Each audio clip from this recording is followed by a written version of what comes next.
Estamos ahora con el señor Carlos Contreras. Él es investigador principal del Instituto de Estudios Peruanos y vamos a hablar con él sobre la corrupción en el Perú y su impacto en la economía.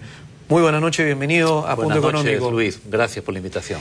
Este tema es vital en realidad, porque muchas de las cosas que lamentablemente suceden en el día a día para muchas empresas y para muchas personas naturales es que la corrupción es un lastre porque termina desincentivando a mucha gente o haciendo que algún proceso, alguna licencia, digamos, termine moviéndose un montón de tiempo y finalmente lo que genera es un retraso en el crecimiento económico del país. Ustedes han hecho un estudio en realidad, ahí nos puede comentar un poquito más del autor del libro, que habla sobre el tema de la corrupción en el desarrollo del país. ¿Qué cosas han encontrado en esta investigación?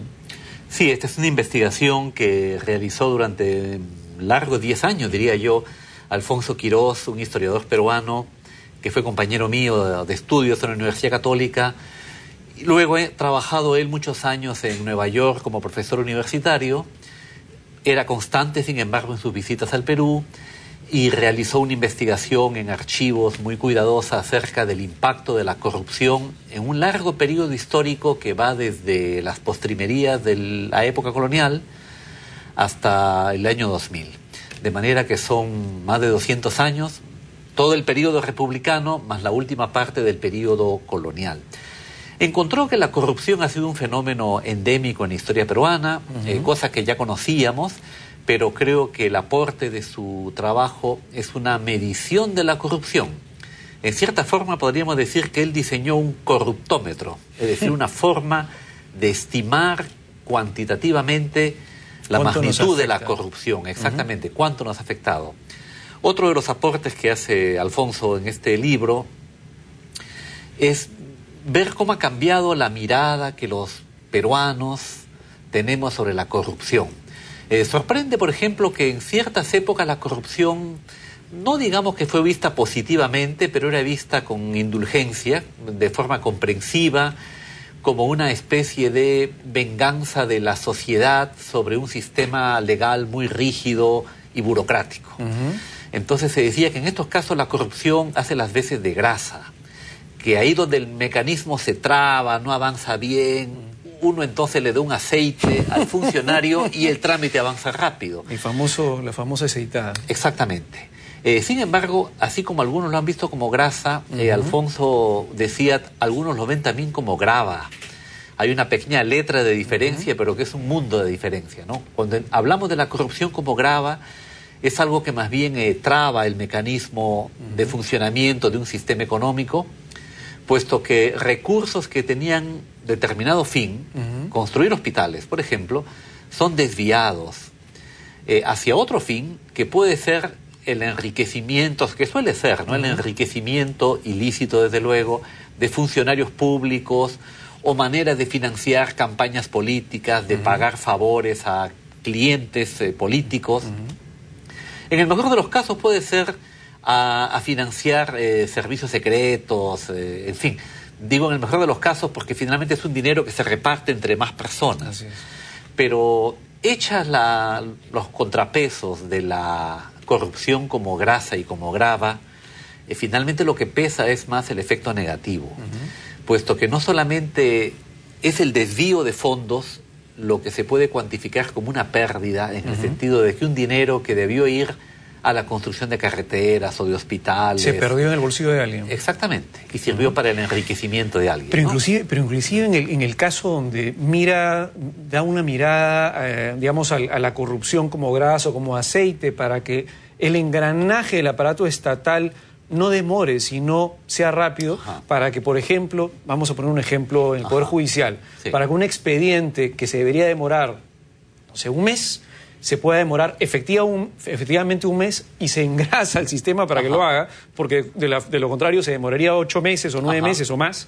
El gran problema de eso, si es que uno lo ve como grasa, es que inclusive eso es un gran problema también, porque hace que los funcionarios públicos se acostumbren, asuman que la grasa para aceitar, digamos, el sistema, el mecanismo, sea algo natural, con lo cual al final termina siendo un círculo vicioso, porque de cierta forma el incentivo perverso es altísimo y termina uno, digamos, perdiendo al final una oportunidad de hacer las cosas mucho más eficientes, porque finalmente los funcionarios públicos no van a querer hacer eficientes las cosas, dado que existe este mecanismo de grasa que está viniendo. Exactamente. Digamos que cuando te comentaba antes que en alguna época se miró esto con cierta indulgencia, era porque la idea es que los empresarios eran unos señores ricachones y los funcionarios eran gente de medio pelo más pobretona. De manera que cuando el dinero iba del empresario ricachón al funcionario de medio pelo, parecía que la economía se equilibraba un poco. Pero esto tiene una serie de problemas como los que tú has mencionado por un lado, pero también porque los inversionistas normalmente se retraen de invertir en ambientes de alta corrupción. De manera que no solamente hay que estimar, nos dice Alfonso en el libro, el dinero desviado, el dinero perdido en corrupción, sino también inversiones que nunca llegaron, oportunidades que se perdieron, porque los inversionistas cuando ven un escenario en el que no hay claridad, porque el problema de la corrupción es que no hay transparencia, de manera que tú no puedes prever cuánto te va a costar, porque sabes el costo formal, el costo legal, pero ignoras este añadido, que puede ser tan grande como el costo legal, que es este costo oculto, que no se puede demostrar y que se vuelve imprevisible, de manera que es muy incómodo para inversionistas acostumbrados a escenarios transparentes, legales, intervenir en este mundo opaco, digamos, en el que... De incertidumbre sobre ese flujo de caja, en realidad. Exactamente. ¿No? Claro, eso lo ha cuantificado de cierta forma y expresa el señor Quirós en su libro algunos números que son importantes. Me gustaría, para que la gente nos entienda, ¿cuál es la medición que hizo? ¿Cuánto realmente ha impactado la corrupción en el país? Para empezar, numéricos. Por supuesto, quisiera resaltar el trabajo muy meritorio de Alfonso Quirós, porque la corrupción, como es comprensible, no deja huella documental, ¿no? No hay documentos legales sobre ella. Pero recurriendo a, expedientes judiciales, investigaciones de la prensa, correspondencia diplomática, y contrastando debidamente las evidencias. Él mismo dice, mi regla fue nunca confiar en un solo testimonio, porque podría estar sesgado políticamente. Él llega a una medición mediante la cual estima la corrupción como un porcentaje o del presupuesto nacional o del Producto Bruto Interno. Y calcula que más o menos entre el 30 al 40% del presupuesto nacional se perdió en corrupción. ¿En qué periodo? Bueno, varía. Hay periodos más sanos, podríamos decir, en historia peruana. Encuentra, por ejemplo, que los inicios del siglo XX, la llamada República Aristocrática, hubo menos corrupción o fue más moderada. Mientras que en otras épocas, que sobre todo coincide con las épocas de mucha bonanza, por ejemplo, la época del guano, mediados del siglo XIX, poco antes de la guerra con Chile, la época del gobierno militar de los años 70, y también los últimos gobiernos del siglo XX. ¿Cuáles? El primer gobierno, de Alan García y los gobiernos del ingeniero Fujimori aparecen como periodos de alta corrupción. El periodo que sale como campeón de la corrupción es inmediatamente después de la independencia. Y creo que esto nos indica un poco cuál es el escenario institucional en el que la corrupción campea. No hay instituciones, es más fácil. Exactamente, cuando el Estado virreinal se desmorona, claro, llegan los ejércitos libertadores de fuera, no hay un poder legítimo en el Perú, hay entonces una especie de saqueo de la riqueza que se expropió a los españoles, que se expropió al Estado virreinal. Esto es más o menos entre 1821 y 1840, que sería la época de mayor corrupción. Luego Ramón Castilla comienza a construir un aparato estatal y esto va a poner cierto control a la corrupción. Pero el dinero del guano llega tan fácilmente, llega a un Estado que no tenía un personal burocrático entrenado, envilece la moral de los funcionarios, de manera que es una época esta del guano en el que campea la corrupción. Una de las cosas buenas de esta investigación es que Alfonso encontró muchas ilustraciones, muchas caricaturas en el que el periodismo de la época grafica cómo era considerado el Estado peruano. Por ahí aparece una caricatura como esta, que está también aquí en la portada del libro. Aparece el Estado peruano como una vaca ordeñada por los caudillos que tratan de exprimir sus ubres. Ahora, ¿esto se ha transformado en los últimos años o no? Bueno, esa es la esperanza. Una de las cosas que hace el historiador, autor del libro, Alfonso Quirós, es no solamente enfocar estos periodos de alta corrupción en el que casi la mitad del presupuesto nacional fue saqueado, podríamos decir, sino también estudiar a personajes que lucharon contra la corrupción y que a él han servido como fuente. Desde el periodo colonial, por ejemplo, encuentro un funcionario que era un marino español, Antonio de Ulloa, que era también un sabio, en cierta forma experto en mineralogía, fue gobernador de la mina de Huancavelica, y como funcionario en la mina de Huancavelica, que era una mina del Estado español, él trata de enfrentarse a la red de corrupción que encuentra instalada en esta gran empresa pública, que era la Real Mina de Santa Bárbara.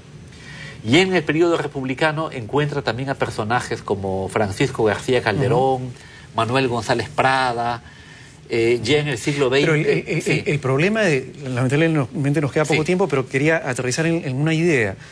El gran problema de esto es que son probablemente personas aisladas, pero el mensaje final es que personas aisladas no pueden vencer. Tiene que ser una institucionalidad fuerte, donde existan mecanismos de control, donde exista contrapesos, donde exista transparencia en las cuentas, para que obviamente no se pierda 30 o 40% del presupuesto de la República, que no es poca cosa. No, y en PBI más o menos hizo un cálculo también, ¿no? Sí, bueno, el promedio le sale más o menos 3,5%, 3,5 puntos porcentuales del PBI. Ahora estamos diciendo, por ejemplo, que deberíamos crecer al 7%. Estaríamos hablando de 10.5, para que la gente nos entienda. O sea, ahora estamos diciendo el PBI ha habido un bajón últimamente. Si no hubiera corrupción, digamos, extrapolando los números, si no hubiera corrupción, lo que podríamos decir, en lugar de crecer al 7, podríamos estar creciendo al 10%. Si no hubiera, en un escenario ideal. Pero ese 3%, o sea, llegar al 10%, para que la gente tenga una idea, implicaría en muy pocos años vencer, por ejemplo, la pobreza.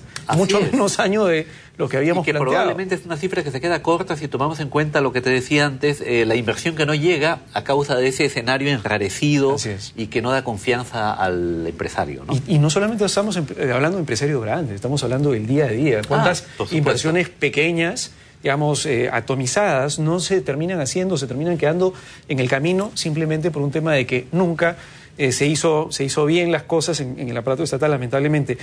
Lamentablemente se nos acabó el tiempo, pero me gustaría, para aquellas personas que están interesadas en este libro, que es bastante, digamos, habla sobre temas puntuales, tenemos ahí el teléfono en la parte de abajo, el 332-6194, y el correo electrónico es biblio@iep.org.p, para quienes quieran comprar este libro póstumo del fallecido señor Alfonso Quirós. Muchas gracias, señor Contreras. Gracias también. Por revivir un poco la obra del señor Quirós con respecto al tema de corrupción. Con mucho gusto. Muchas gracias. Hasta luego. Y volvemos en la tercera entrevista para hablar sobre logística verde. Volvemos.